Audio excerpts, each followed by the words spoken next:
protecting marine mammals, but at a cost. While Americans love to eat crab and lobster in the summer months, seafood caught in cages can put other ocean creatures at risk, including whales. Entanglements in fishing lines have contributed to humpback whales being on the endangered species list. And while there may be a solution, as Elizabeth Cook reports, not all fishermen are willing to pay the price. San Francisco's Fisherman's Wharf, known to many as a tourist attraction, is not a place that embraces change. Here, a small fleet of crab boats is operated by fishermen who catch crabs the same way their ancestors have caught them in the waters outside the Golden Gate for over 170 years. The technique means they use lots of long lines of rope, and that's a problem. Some 922 endangered humpback whales have died or were maimed since 2007 as a result of the ropes entangling them. That's according to the National Oceanic and Atmospheric Administration. That's why Bran Little is experimenting with a high-tech way to bring his crab cages up from the ocean floor. This drawstring comes off of it, it just slips off. So you're really a pioneer for your industry using this pop-up gear. I don't know if I'd say a pioneer. I took the gamble to try to make it work. A remote-controlled pop-up balloon-like device signals the crab cage on the ocean floor to head to the surface. It has an acoustic release on it. We have a transducer. That transducer sends a signal to this release unit. The military developed this to deploy weapons and sensors from the ocean floor.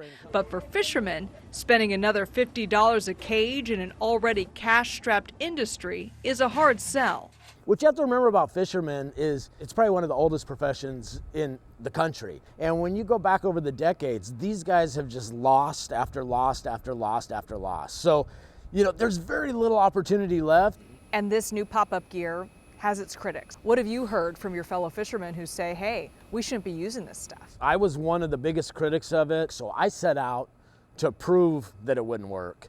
And I kind of had to eat a little bit of crow because after I did it, I said, wait a minute, this might work. There might be something feasible here. For 3 years now, Bran Little heads out at midnight under the Golden Gate Bridge to retrieve his catch. He says he's not injured a single humpback whale. The pop-up technology he's using is an experiment sponsored by California's Department of Fish and Wildlife that regulates the crab fishing season. This year we shortened it given the heightened risk of migrating whales coming back up the coast. Chuck Bonham is the director of California's Department of Fish and Wildlife. You're the guy that gets to decide when the season begins and when it ends. What goes into making that decision? The thing the whales eat for food, small little fish called krill, those krill moved more inshore and the whales followed them. They're swimming much closer to our shore, right where our fishing men and women put their gear. That has meant every year we've been entangling whales. Bonham cut the season short by 2 months this year, but Bran Little is not affected. He can keep fishing and hopes his investment of $25,000 will pay off by catching more crabs without injuring whales. For CBS Saturday Morning, I'm Elizabeth Cook in San Francisco.